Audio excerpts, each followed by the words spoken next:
শিখাতে বাম্পার ফল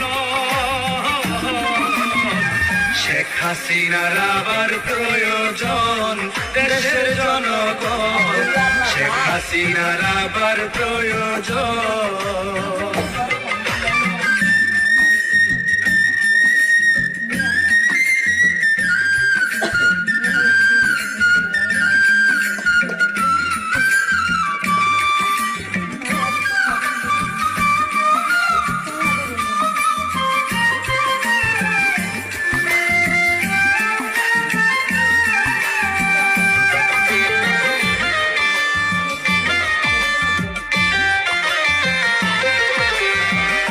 পানির নিচে গাড়ি চলে আজব এক ব্যাপার বঙ্গবন্ধু টানেল করলো আওয়ামী লীগ সরকার